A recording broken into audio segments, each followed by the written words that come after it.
Hi, I'm Sherry from Homeschooling on a Wing and a Prayer blog, and I thought I would show you a Simply Charlotte Mason artist portfolio.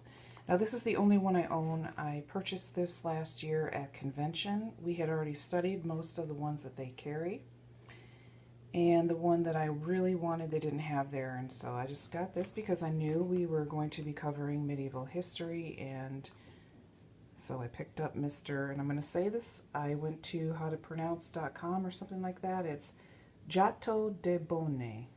Now I know most of us would want to say Giotto, but it's Giotto. So there you go, I'm getting some Italian in me.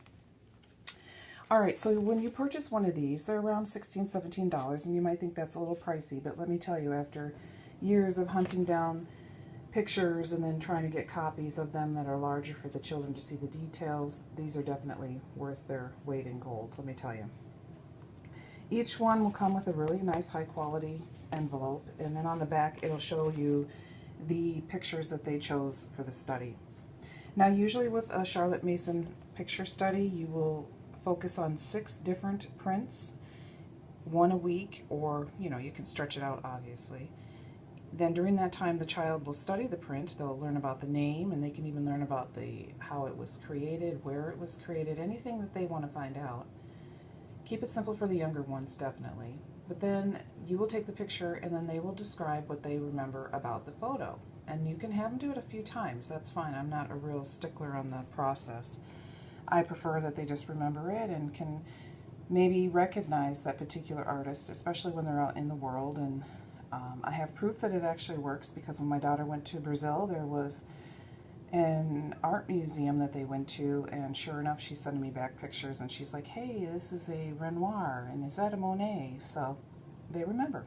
And she's 28 years old, so it's been many moons since we covered her with Renoir and Monet. So on the back, it also gives you the name and the year, born and death. And then I like this, it kind of puts a little arrow here in the time frame of what you're studying. So here I know this is like in the medieval Renaissance time. Maybe I want to be studying a modern artist, then the arrows would be over there. What you get inside is a really nice little booklet that will give you information not only on how to do a picture study, but the story of the artist. They'll give you a listing of more books that you can read, and which is especially important for the younger children because it's a little dry what you find in here. And then the picture study. So it explains how to do it. So if you're new to it, it gives you ample instruction. Look folks, it's not rocket science, it's pretty easy. All you do is read a book about the artist, you talk about the artist, you have the child focus on the artist's pictures, one a week or however you want to do it. Sometimes I only have a couple good prints, so we only study 1 or 2. I usually try and do an art project related around it, and then I'll show you the notebooking that I do. As you can see, here's the story. It's black and white, it's lengthy, it's not something I would necessarily read to a younger child. I really, really like the Getting to Know the World's Famous Artists series. They have most of the famous ones, and I suggest picking them up. You can get them from your local library, or you can purchase them. And then it has a few you can read too. And then the nice thing is they have the color print here, and you can ask them about it, and it kind of gives you a little more info for when they're telling you what it is that they remember. And there you go, it's as simple as that. I also have notebooking pages, and it depends on the age. There's a couple different ones. I've been looking for this one. Unfortunately, I really wish when people would create these that they would somewhere on there put where I can find you again. A little helpful hint. This is from homeschoolhelperonline.com or .net. I'll put the link down below. There's another one that goes like this. You can find all kinds. This is free. What I will then do is go and find on Olga's gallery, and I'll put her link down below as well. The artist, I usually find a picture of them, and then I will choose 3 different, I'll let the students choose, but my son wasn't around and I wanted to get it printed. 3 different pieces of art or works, and then I'll copy off the title and the year, and then all he will do is cut them out with the information here.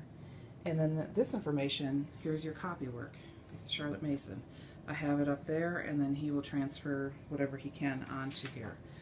Now, this is more like an upper elementary. It's not you know, technically high schooly, and yes, I have it up on my board right now.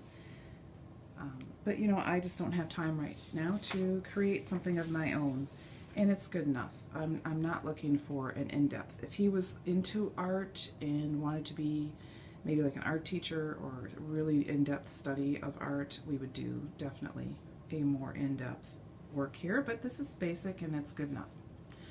Now, as you can see, you get these really nice high quality prints. There's actually 2, 4, 6, 8 there. The child would pick 6 that they want, and I'm going to walk over here so you can see this. I just have them taped up here right now, but it's a high quality, very thick paper. As you can see, it's like got a laminate on it. It's very enriching. They talked about, when I was talking with them at the Simply Charlotte Mason, they said they wanted pictures that were large enough where they could see the detail, because usually you only have like postcard sizes or very small, and they would miss a lot of this. So then, you know, when you're giving your review, they might say something like, well, there's 7 men reaching down to whoever this dude is. I'm sorry, I just put these up last night. I haven't even looked at these. And they go on to explain colors and what's happening. With a child like mine who is colorblind, you're not going to have to really rely on the color descriptions. You would ask more questions about what is actually going on in the scenes. For the younger ones, I'll say, do you remember what colors that were there? What color was the sky? What color was the girl's dress? Because you're trying to get them to pay attention to the detail. And then they would go on in another week or so. And look at this, isn't that beautiful? Now, of course, he's medieval times, so they're going to be painting mostly church themes. As you get into the more modern times, you're going to see, obviously, a huge variety. So keep that in mind. Take a look at those. I'll put the link to the Simply Charlotte Mason site down below. If you're going to convention, hopefully they'll be there and you can look at these things in person. And one more thing, I'm going to drop you down here. This is called Discovering Great Artists. I do own this. And in here, there are several. We will be doing this little art project this week. It's really simple. It tells me everything we need to know. It just gives them a quick little intro and a style of his art. There's plenty in here to go through. This will last you several years. And then that's how you can pull together a very simple picture study. Like I said, you don't need to make it ridiculously hard. Keep it simple, keep it fun. The whole idea is to engage the child, not overwhelm them, make them want to get excited about doing this. And then when you're out, especially with the more famous ones like Renoir and Monet and Degas and Van Gogh, you will find their works of art, even if they're reprints, like at hotels and lobbies and things, and they can go, hey, that's Mommy, that's a Renoir. And then you know you've succeeded in it, if they can recognize the style, not necessarily being able to see the artist's name in the corner. So there you have it. There's a very quick little rundown on these cute little portfolios that you can purchase. I wish I could say that they asked me to do this review and gave me some of these for free, but they did not. I did purchase this. Check out their website, and like I said, if you're at a convention, hopefully they're there. Go check out all of their things. Are very nice. All right, till next time, folks, any questions or comments, leave them down below. Check the links in the description box, and we'll talk to you next time. Take care.